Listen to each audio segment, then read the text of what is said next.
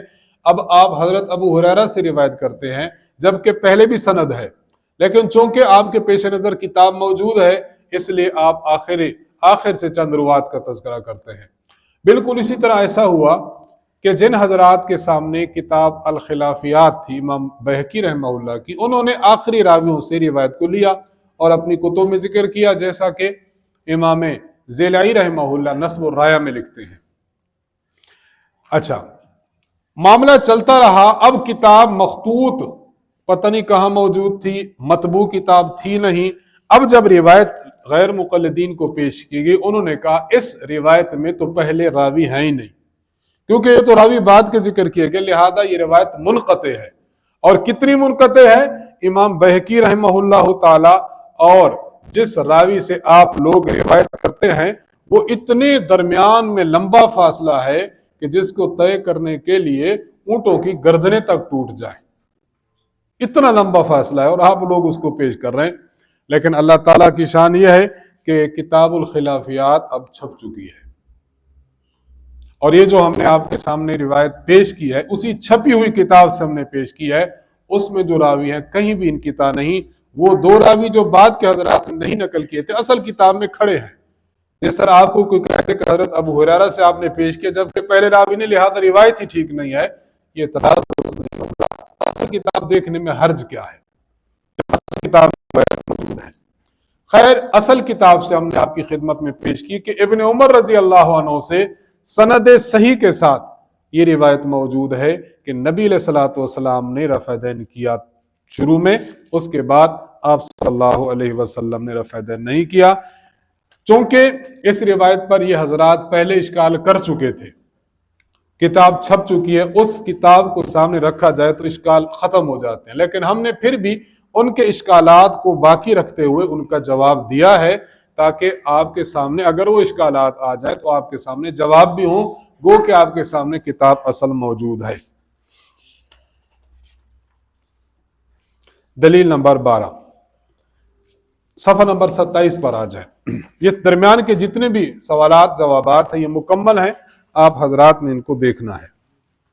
دلیل نمبر 12، یہ روایت صحیح بخاری میں ہے، باب سنت الجلوس فی التشہد، اس کو آپ نے اچھی طرح سمجھنا ہے۔ دیکھیں، لوگ کہتے ہیں کہ ہماری روایت صحیح بخاری میں ہے، اگر آپ رفع دین صرف شروع میں کرتے ہیں اور باقی مقام پر نہیں کرتے تو آپ بخاری سے تو دکھائیں نا۔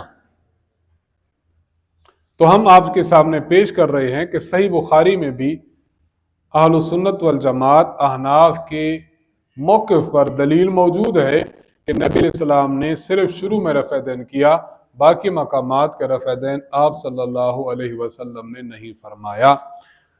باب سنت الجلوس فی التشہد میں ابو حمید ساعدی رضی اللہ عنہ، یہ صحابہ کرام رضی اللہ عنہم کی ایک جماعت میں بیٹھے ہوئے تھے، تو محمد بن عمرو بن عطا کہتے ہیں کہ فذکرنا صلاۃ النبی صلی اللہ علیہ وسلم، ہم نبی علیہ السلام کی نماز، ہم نے تذکرہ کیا حضور کی نماز کا۔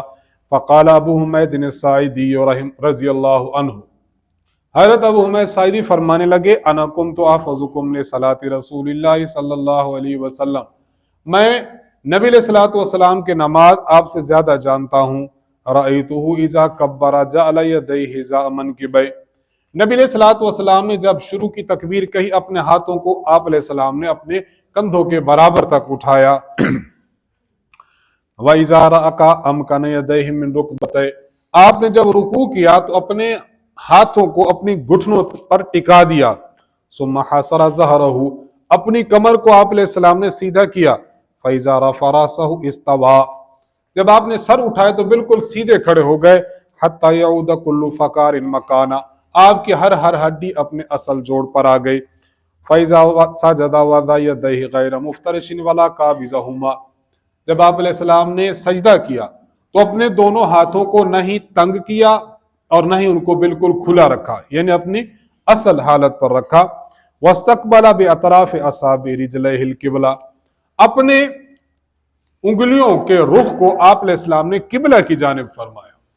اب آپ ذرا اس روایت میں دیکھیں، اس میں حضرت ابو حمید سعیدی رضی اللہ عنہ نے جب شروع کا اللہ اکبر ذکر کیا تو وہاں فرمایا کہ کندھوں تک ہاتھ اٹھائے، اس کے بعد رکوع میں جانے کا طریقہ ذکر کر رہے ہیں، رکوع میں اپنے گھٹنوں کو ہاتھ لگانے کا طریقہ اور پکڑنے کا ذکر کر رہے ہیں، کمر کے برابر کا ذکر کر رہے ہیں، لیکن رفع دین کا ذکر نہیں کر رہے، پھر کھڑے ہونے کا ذکر کر رہے ہیں اور آپ کی ہر ہڈی اپنے مقام پر آ گئی، اس کا ذکر کر رہے ہیں، تعدیل قومہ کا ذکر کر رہے ہیں، لیکن رفع دین کا ذکر نہیں کر رہے۔ یہ اس بات کی دلیل ہے جہاں رفع دین دیکھا تھا ذکر کر دیا کہ شروع میں آئے، اور باقی مقام پر نہیں تھا، اس لیے ابو حمید سعیدی رضی اللہ عنہ نے ذکر نہیں کیا۔ اس بات کی دلیل ہے کہ صرف شروع کا رفع دین ہے، ما بعد کا رفع دین موجود نہیں ہے۔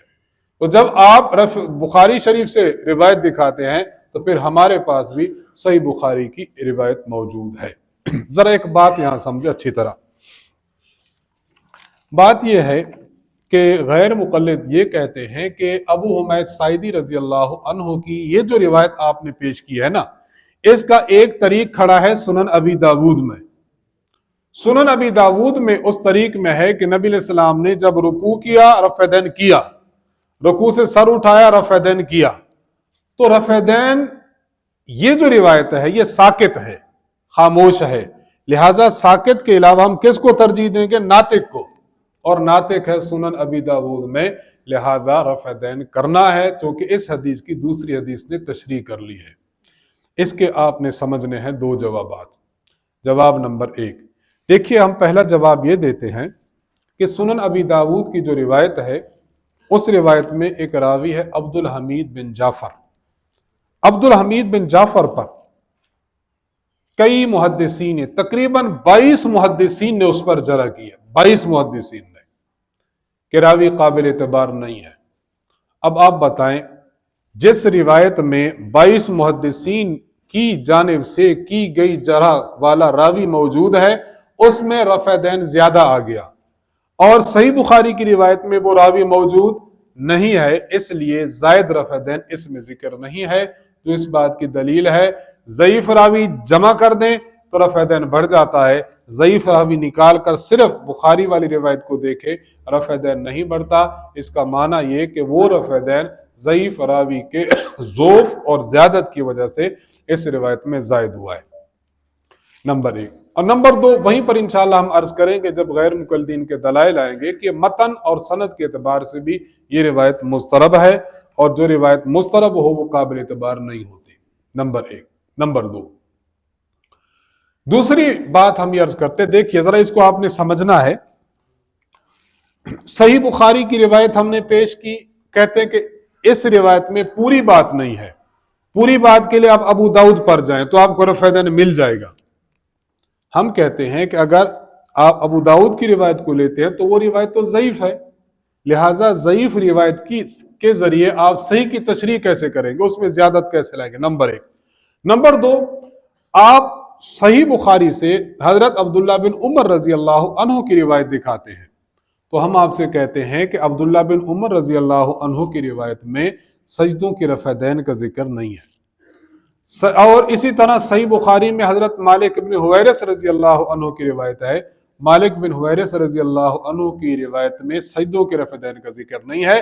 تو جس طرح آپ صحیح بخاری سے سفر کرتے ابو داؤد کی طرف، اس طرح صحیح بخاری سے تھوڑا سا سفر کریں آپ دیگر کتب حدیث کی طرف، تو آپ کو علم ہو جائے گا کہ عبداللہ بن عمر رضی اللہ عنہ سے سجدوں کی رفع یدین بھی مروی ہے، حضرت مالک ابن حویرث رضی اللہ عنہ سے سجدوں کی رفع دین بھی مروی ہے، اور آپ یقین جانیں خود غیر مقلد علماء نے اس پر کتب تحریر کی ہیں کہ سجدوں کے رفع دین بھی صحیح روایات سے ثابت ہے۔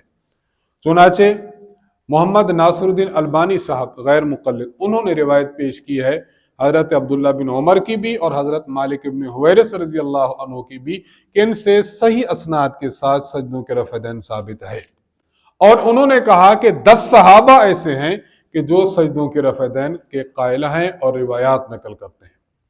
اور ایک اور ان کے محدث گزرے ہیں، فتح الودود فی تحقیق رفع الیدین فی السجود نامی کتاب لکھی ہے، اس میں انہوں نے سجدوں کی رفع دین 9 صحابہ سے ذکر کی ہے۔ اب ہم آپ سے غیر مقلدوں سے سوال کرتے ہیں، ہم رکوع سے جاتے، رکوع سے سر اٹھاتے رفع دین نہیں کر رہے، آپ کہتے ہیں کہ ان کی نماز نہیں ہوتی کیونکہ رفع دین نبی علیہ السلام کی سنت ہے یا واجب ہے یا فرض ہے، انہوں نے چھوڑا۔ ہم آپ سے عرض کرتے ہیں کہ آپ کے محقق علماء کی تحقیق کی روح سے سجدوں کو جاتے رفع دین ہے اور سجدوں سے سر اٹھاتے رفع دین ہے۔ 4 رکعت میں کتنے سجدے ہیں؟ 8۔ ہر سجدے میں جاتے رفع دین، اس سجدے سے اٹھتے رفع دین، 8 2 16۔ 16 مقام کی رفع دین آپ لوگ نہیں کرتے۔ اگر ہم رکوع جاتے سر اٹھاتے نہیں کرتے اور ہم خلاف سنت نماز پڑھتے ہیں، کتنے مرتبہ جی؟ 9 مقام پر نہ کر کے، تو آپ 16 مقام پر نہ کر کے کتنے مرتبہ خلاف سنت کام کرتے ہیں؟ 16۔ تو اگر 9 مقام والا رفع دین نہیں کر رہا اور خلاف سنت کے نعرے لگ رہے ہیں، تو پھر آپ اپنی جماعت میں زیادہ خلاف سنت کے نعرے لگائیں کہ ہم لوگ 16 مقام پر رفع دین نہیں کر رہے۔ آپ نے ایک روایت پڑھی ہے نا، ایک واقعہ پڑھا ہے نا کہ آپ کی بات تو جر دیتی ہے لیکن میری بات کیوں نہیں جر دیتی؟ یہی بات ہے کہ ہم نے 9 مقام کے رفع دین نہیں کی تو طوفان کھڑا کر دیا، اور آپ کے محققین کی تحقیق کی روح سے ان 2 حضرات سے جو پیش میں عرض کر رہا ہوں 16 مقام کی رفع دین کے قائل نہیں، اور آپ پھر بھی اہل الحدیث ہیں۔ جو چاہے آپ کا حسن کرشمہ ساز کرے۔ آگے ذرا چلیے، آگے روایت ہے دلیل نمبر 13۔ یہ دلیل ہے حضرت جابر بن سمورہ رضی اللہ تعالی عنہ کی۔ حضرت جابر بن سمورہ رضی اللہ عنہ کی روایت کے 2 طریق ہیں صحیح مسلم میں۔ ایک طریق آپ کے سامنے موجود ہے تمیم بن طرفہ کا، اور ایک طریق ہے عبداللہ بن قبطیہ کا۔ یہ دونوں شاگرد ہیں حضرت جابر بن عبداللہ رضی اللہ عنہ، جابر بن سمورہ۔ یہ جو طریق ہے جو ہم پیش کر رہے ہیں، یہ طریق ہے تمیم بن طرفہ کا۔ تمیم بن طرفہ کہتے ہیں کہ حضرت جابر بن سمورہ نے فرمایا کہ نبی علیہ الصلوۃ والسلام ایک بار تشریف لائے تو آپ علیہ السلام نے فرمایا مالی اراکم رافی ایدیکم کانہا اذناب خیل شمس اسکنوا فی الصلاۃ۔ کیا ہو گیا مجھے کہ میں تم کو دیکھ رہا ہوں کہ اس طرح ہاتھوں کو حرکت دے رہے ہو جس طرح شریر گھوڑوں کی دم ہوتی ہے۔ ثم خرج علینا، پھر آپ علیہ السلام تشریف لائے اور ہمیں دیکھا کہ ہم حلقوں میں بیٹھے ہیں۔ آپ علیہ السلام نے فرمایا کہ الگ الگ ہو کر کیوں بیٹھے ہو؟ ثم خرج علینا، پھر تشریف لائے۔ فقال الا تصفون کما تصف الملائکہ، اس طرح صفیں بناؤ جس طرح ملائکہ بناتے ہیں، ایک صف پھر پیچھے اور پھر پیچھے، پھر صفوں کو صفوں کے ساتھ ملانا ہے، الگ الگ نہیں کرنا، یعنی 2 صفوف کے درمیان فاصلہ زیادہ نہیں کرنا۔ اس روایت میں نبی علیہ الصلوۃ والسلام نے کیا فرمایا کہ مالی اراکم رافی ایدیکم کانہا اذناب خیل شمس اسکنوا فی الصلاۃ، نماز میں سکون اختیار کرو۔ ہمارے محققین حضرات جن میں امام زیلعی رحمہ اللہ اور علامہ بدر الدین عینی رحمہ اللہ جو شارح بخاری ہیں، انہوں نے ذکر کیا اسکنوا فی الصلاۃ کا معنی یہ ہے کہ نماز میں بے جا حرکات سے اجتناب کرو۔ اس کا اولی اطلاق جو ہو رہا ہے وہ رکوع اور سجود کے رفع الیدین پر ہو رہا ہے۔ کیا معنی؟ اسکنوا فی الصلاۃ کا معنی کہ تم نماز میں سکون اختیار کرو، یعنی نماز میں رکوع کو جاتے اور رکوع سے سر اٹھاتے ہوئے آپ رفع الیدین نہ کریں۔ رکوع کو جاتے اور رکوع سے سر اٹھاتے آپ رفع الیدین نہ کریں۔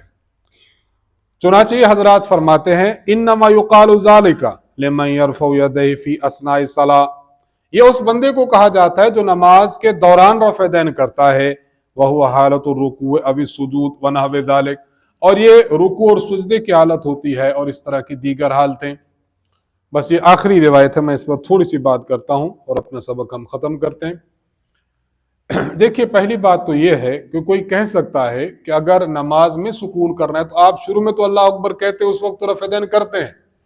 جواب یہ ہے اسکنوا فی الصلاۃ، ایک ہوتا ہے عند افتتاح الصلاۃ، ایک ہوتا ہے آخر الصلاۃ، اور ایک ہوتا ہے فی الصلاۃ۔ فی الصلاۃ کا تعلق ابتدا اور آخر سے نہیں ہوتا، فی الصلاۃ میں وہ افعال شامل ہیں جو درمیان والے ہیں اور وہ رکوع اور سجدے والا رفع دین ہے۔ لہذا اس روایت سے شروع نماز کے رفع دین پر فرق نہیں پڑے گا۔ ایک اور بات ذرا سمجھ لیں، اشکال سمجھ لیں۔ اشکال یہ ہے، بعض لوگ یہ کہتے ہیں معاذ اللہ ثم معاذ اللہ کہ اگر آپ لوگ اس روایت کو رکوع والے رفع دین پر محمول کرتے ہیں کہ اس روایت میں رکوع والا رفع دین منع کیا گیا ہے، تو یہ معاذ اللہ ثم معاذ اللہ نبی علیہ الصلوۃ والسلام کی گستاخی اور توہین ہے۔ کیوں؟ نبی علیہ السلام نے یہ کیا ہے نا رفع دین، ہم خود بھی مان رہے ہیں، نبی علیہ السلام نے رکوع کا رفع دین کیا ہے، رکوع سے اٹھنے کا کیا ہے، سجود کا کیا ہے۔ اگر آپ اس روایت کو محمول کرتے ہیں اس رفع دین پر جو رکوع سجود والا ہے، تو اس میں الفاظ کیا ہیں؟ مالی اراکم رافی ایدیکم کانہا اذناب خیل شمس، معاذ اللہ۔ پھر نبی علیہ الصلوۃ والسلام کے فعل مبارک کو تشبیہ دینا لازم آتا ہے کس کے ساتھ؟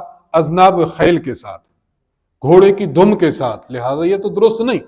اس کا مطلب کیا ہے؟ اس روایت کو معمول کریں آپ سلام کے وقت رفع دین پر، چونکہ سلام کے وقت رفع دین نبی علیہ السلام نے خود ثابت نہیں ہے، بلکہ کون کر رہے تھے؟ صحابہ کر رہے تھے، تو حضور نے ان کو تنبیہ فرمائی۔ وہ یوں جب السلام علیکم ورحمۃ اللہ کہتے تو رفع دین کرتے، پھر ادھر کرتے رفع دین کرتے، یعنی وہاں یہ رفع دین صحابہ کے سلام والے رفع دین پر محمول کریں۔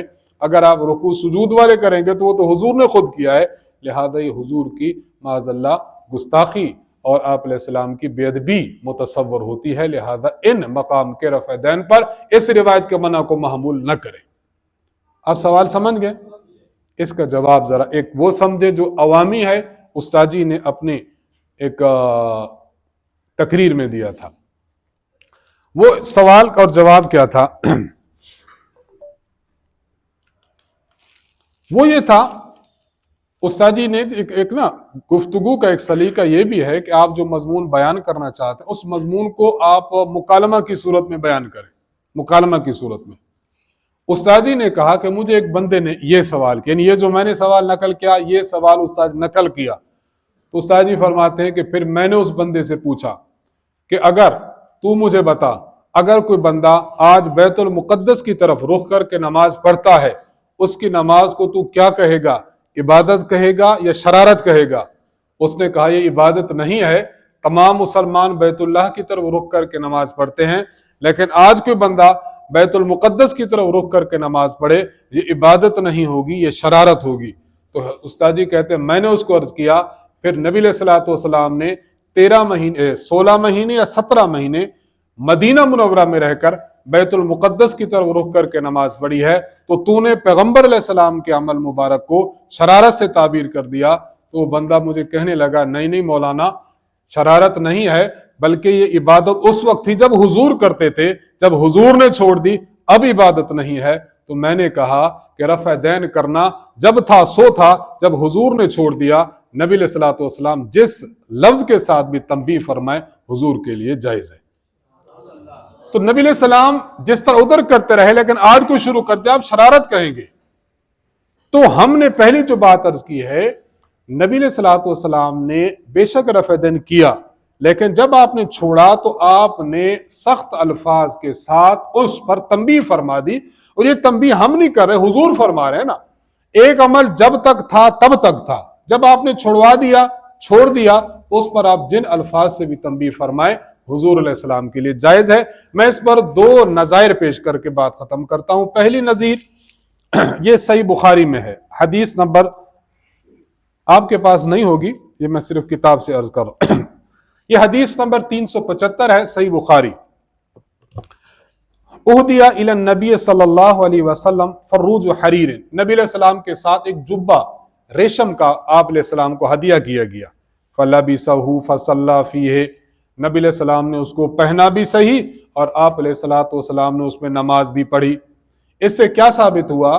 اس سے ثابت ہوا کہ ریشم کے لباس کو پہننا بھی حضور سے ثابت ہے، اور پہن کر اس لباس میں نماز پڑھنا بھی حضور سے ثابت ہے۔ اچھا، ثم انصرف، پھر آپ علیہ السلام نماز سے ایک طرف ہوئے، فنزعہ نزعا شدیدا للکارہ لہ، نبی علیہ السلام نے اس کو پھر اتار پھینکا، اور آپ علیہ السلام نے جس طرح کوئی کسی چیز کو نا سخت ناپسند کرتے ہوئے اتارتا ہے، آپ نے وہ جبہ اتار دیا اور فرمایا لا ينبغی ھذا للمتقین، متقی اور پرہیزگار لوگوں کے لیے ریشم کا لباس پہننا جائز نہیں ہے۔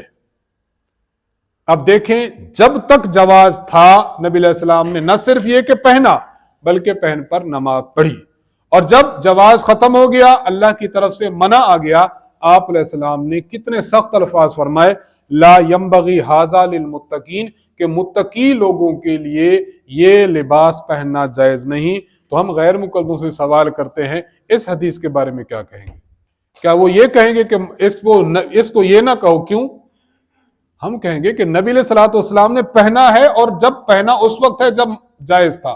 جب آپ علیہ الصلوۃ والسلام کے لیے ناجائز ہو گیا امت کے لیے، تو آپ علیہ السلام نے سخت الفاظ سے تنبیہ فرما دی، اس کو گستاخی اور بے ادبی سے تعبیر نہیں کیا جاتا۔ خام خواہ عوام الناس کے جذبات کو بھڑکانے کے لیے کہ یہ لوگ رفع دین شروع کر دیں، تو اس قسم کا ہتھ کنڈے استعمال کرنا یہ تحقیقی میدان میں غلط ہے۔ نمبر 2، دوسری میں آپ کی خدمت میں عرض کروں، دیکھیے صحیح مسلم میں 2 روایت ہیں۔ ایک روایت ہے 2091، یہ روایت ہے حضرت عبداللہ بن عمر فرماتے ہیں ان رسول اللہ صلی اللہ علیہ وسلم استنا خاتما من ذہب، نبی علیہ الصلوۃ والسلام نے ایک سونے کی انگوٹھی بنوائی، استنا صنعت سے بنوانا، فکان یجعل فصہ او فصہ فی باطن کفہ، آپ علیہ السلام نے جب بنوائی تو آپ اس کا جو نگینہ ہوتا ہے وہ آپ اپنی ہتھیلی کے اندرونی جانب کر رہے تھے۔ اذا لبسہ فسانا الناس، لوگوں نے بھی اس طرح بنوا لی۔ اس سے کیا معلوم ہوا؟ نبی علیہ الصلوۃ والسلام سے سونے کی انگوٹھی پہننا ثابت ہے، اور یہ صحیح مسلم کی حدیث نمبر 2091 سے ثابت ہے۔ اب آتے ہیں باب و تحریم خاتم الذہب علی الرجال۔ اس باب میں امام مسلم رحمہ اللہ، کیونکہ ابواب امام نووی کے ہیں اور اس کی روایات امام مسلم کی ہیں، اب ذرا روایت سمجھیں۔ ان عبداللہ ابن عباس ان رسول اللہ صلی اللہ علیہ وسلم رأى خاتما من ذهب في يد رجل، آپ علیہ السلام نے ایک بندے کے ہاتھ میں سونے کی انگوٹھی پہنی دیکھی، فنزعه فطرحه، آپ علیہ السلام نے اس کو نکالا اور اس کو یوں پھینک دیا۔ وقال يعمد احدكم الى جمرة من نار، حضور نے فرمایا کہ کیا تم میں سے کوئی بندہ آگ کے انگارے کا ارادہ کرتا ہے، فيجعلها في، اور انگارہ اپنے ہاتھوں میں پہنتا ہے؟ خیر، فقیل علیہ، اب وہ انگوٹھی چونکہ پھینک دی گئی تو لوگوں نے اس بندے کو کہا کہ حضور نے پھینک کے اٹھا لو، اٹھا کے کسی کام میں مطلب بیچ دو، خواتین پہنے وغیرہ وغیرہ۔ فقیل للرجل بعدما ذهب رسول اللہ صلی اللہ علیہ وسلم خذ خاتمک انتفع به، اپنی انگوٹھی اٹھا لو اور اس سے نفع حاصل کرو۔ قال اللہ، انہوں نے کہا اب میں نہیں اٹھاؤں گا، واللہ لا آخذہ ابدا وقد طرحہ رسول اللہ صلی اللہ علیہ وسلم، چونکہ پیغمبر پاک صلی اللہ علیہ وسلم نے پھینکی ہے اس لیے میں اس کو ہرگز نہیں اٹھاؤں گا۔ اب آپ ایک بات ذرا سمجھیں، سونے کی انگوٹھی بنوانا حضور سے ثابت ہے؟ ہاں۔ پہننا بھی ثابت ہے؟ ہاں۔ اور پہنتے ہوئے طریقہ کار بھی بیان کیا کہ اس کا جو نگینہ ہے وہ اندر کی طرف ہے۔ نبی علیہ السلام سے ایک عمل ثابت ہے، کب ثابت ہے؟ جب تک جواز تھا۔ اچھا، اس کے بعد نبی علیہ الصلوۃ والسلام نے نہ صرف یہ کہ صحابی کے ہاتھ سے اس کو کھینچ کر یوں پھینکا، بلکہ آپ علیہ السلام نے کیا فرمایا؟ اس کو آگ کے انگارے سے تعبیر فرمایا، معاذ اللہ۔ اب آگ کا انگارے سے تعبیر کیا، اس کا معنی کہ اتنی سخت الفاظ سے نکیر کیوں فرمائی کہ اب یہ آپ علیہ الصلوۃ والسلام کی شریعت میں درست نہیں رہا۔ اس کا معنی کہ اگر آپ یہ کہہ دیں کہ رفع دین کو اگر محمول کرے رکوع وال رفع دین اس روایت کو تو گستاخی ہے، تو ہم کہیں گے گستاخی نہیں ہے، یہ عقل سے سوچنے کی دلیل ہے، عقل سے سوچنے کا کام ہے، مقام ہے، اس لیے کہ ایک عمل جائز تھا کرتے رہے، جب منع ہو گیا تو سخت الفاظ کے ساتھ آپ صلی اللہ علیہ وسلم نے منع فرما دیا۔ یہاں پر بھی رفع دین جب تک تھا سو تھا، نبی علیہ الصلوۃ والسلام نے جب سخت الفاظ سے منع فرما دیا تو اس میں گستاخی کا، بے ادبی کا، بے حرمتی کا کوئی پہلو نہیں نکلتا، وگرنہ تو آپ بہت سی چیزیں پھر آپ کیا کہنے لگ جائیں گے؟ شراب پہلے پی جاتی تھی، بالکل پی جاتی، پھر کیا ہوا؟ منع آ گیا. اور منع کو کس لفظ سے تعبیر کر دیا گیا؟ انما الخمر والمیسر والانصاب والازلام رجس من عمل رجس کہا گیا، عمل شیطان کہا گیا.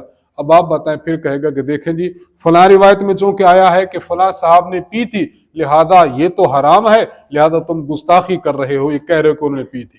اور جس وقت پی تھی اس وقت جواز تھا، جس وقت منع ہو گیا اس وقت رجس کے، عمل شیطان کے الفاظ ہیں. لہذا دو روایتوں کو اور دو چیزوں کو گڑبڑ کر کے عوام کے سامنے پیش نہ کیا جائے. تحقیقی میدان میں وہ بات کی جائے جو عقل و شعور کی روشنی میں درست ہو. بلا وجہ عوام الناس کے جذبات کو بھڑکانا یہ اہل علم کو، اہل تحقیق اور اہل عمل کو جو ہے وہ زیب نہیں دیتا. اللہ تبارک و تعالی ہم سب کو احادیث صحیح سمجھنے کی توفیق بخشے.